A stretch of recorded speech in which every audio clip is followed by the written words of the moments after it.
भीष्म जी का पांडव सेना के संहार के लिए प्रतिज्ञा करना। संजय ने कहा, महाराज, शिविर में पहुंचकर राजा दुर्योधन, शकुनी, दुशासन और कर्ण आपस में मिलकर विचार करने लगे कि पांडवों को उनके साथियों के सहित किस प्रकार जीता जाए। राजा दुर्योधन ने कहा, द्रोणाचार्य, भीष्म, कृपाचार्य, शल्य और भूरिश्रवा पांडवों की प्रगति को रोक नहीं रहे हैं। इसका क्या कारण है, कुछ समझ में नहीं आता। इस प्रकार पांडवों का तो वध हो ही नहीं पाता, किंतु वे मेरी सेना को तहस नहस किए देते हैं। कर्ण, इसी से मेरी सेना और शस्त्रों में बहुत कमी हो गई है।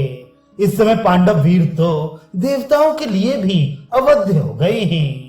इनसे तंग आकर मुझे तो बड़ा संदेह होने लगा है कि मैं किस प्रकार इनसे युद्ध करूं।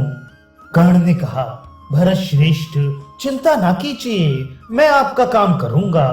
अब भीष्म जी को जल्दी ही इस संग्राम से हट जाना चाहिए। यदि वे युद्ध से हट जाएं और अपने शस्त्र रख दें, तो मैं भीष्म जी के सामने ही पांडवों को समस्त सोमक वीरों के सहित नष्ट कर दूंगा। ये सत्य की शपथ करके कहता हूँ। भीष्म जी तो पांडवों पर सदा से ही दया करते हैं और उनमें इन महारथियों को संग्राम में जीतने की शक्ति भी नहीं है। अतः अब आप शीघ्र ही भीष्म जी के डेरे पर जाइए और उनसे अस्त्र शस्त्र रखवा लीजिए।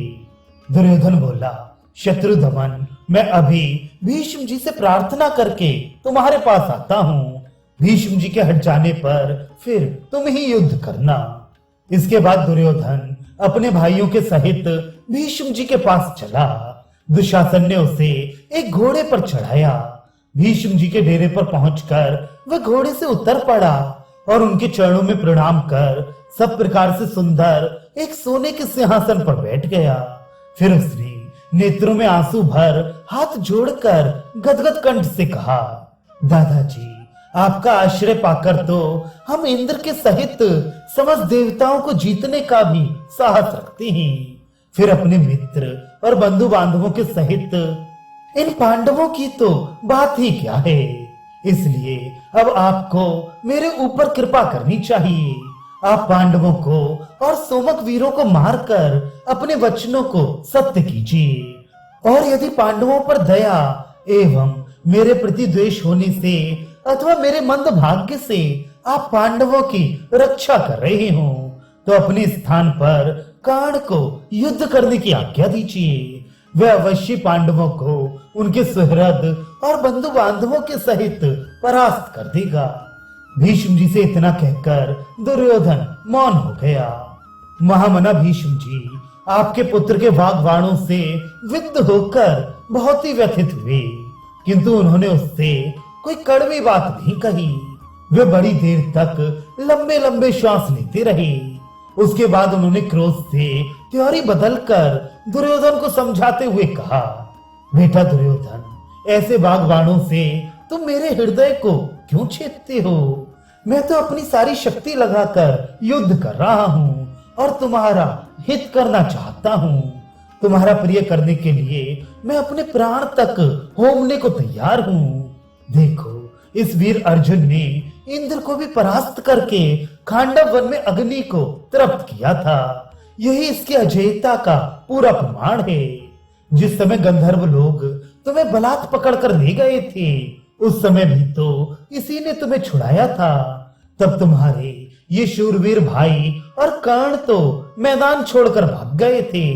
ये क्या उसकी अद्भुत शक्ति का परिचायक नहीं है?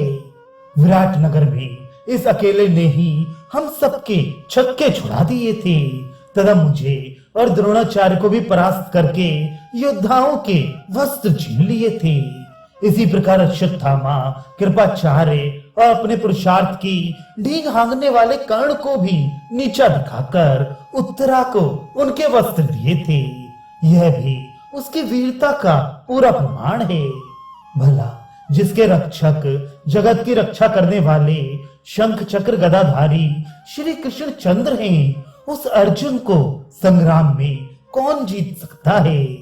ये श्री वसुदेव नंदन अनंत शक्ति हैं, संसार की उत्पत्ति, स्थिति और अंत करने वाले हैं, सबके ईश्वर हैं, देवताओं के भी पूज्य हैं और स्वयं सनातन परमात्मा हैं।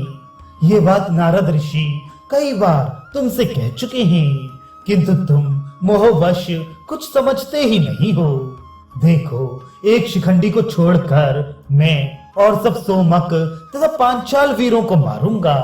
अब या तो मैं ही उनके हाथों से मारा जाऊंगा या उन्हें ही संग्राम में मारकर तुम्हें प्रसन्न करूंगा।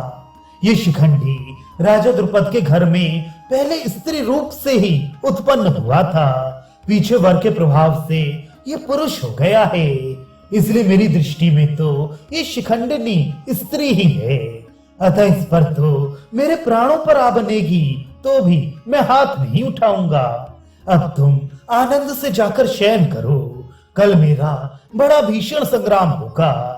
उस युद्ध की लोग तब तक चर्चा करेंगे जब तक कि ये पृथ्वी रहेगी।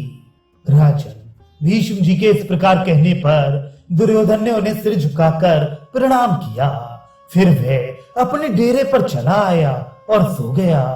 दूसरे दिन सवेरे उठते ही उसने सब राजाओं को आज्ञा दी कि आप लोग अपनी अपनी सेना तैयार करें।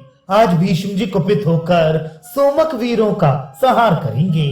फिर दुशासन से कहा, तुम शीघ्र ही भीष्म जी की रक्षा के लिए कई रथ तैयार करो। आज अपनी 2200 सेनाओं को इनकी रक्षा के लिए आदेश दे दो। जिस प्रकार अरक्षित सिंह को कोई भेड़िया मार जाए, उस तरह भेड़िए के समान इस शिखंडी के हाथ से हम भीष्म जी का वध नहीं होने देंगे। आज शकुनी, शल्य, कृपाचार्य, द्रोणाचार्य और विविंशति खूब सावधानी से भीष्म जी की रक्षा करें, क्योंकि उनके सुरक्षित रहने पर हमारी अवश्य जय होगी। दुर्योधन की यह बात सुनकर सब योद्धाओं ने अनेकों रथों से भीष्म जी को सब ओर से घेर लिया। भीष्म जी को अनेकों रथों से घिरा देखकर अर्जुन ने धृष्टद्युम्न से कहा, आज तुम भीष्म जी के सामने पुरुष सिंह शिखंडी को रखो, उसकी रक्षा मैं करूंगा।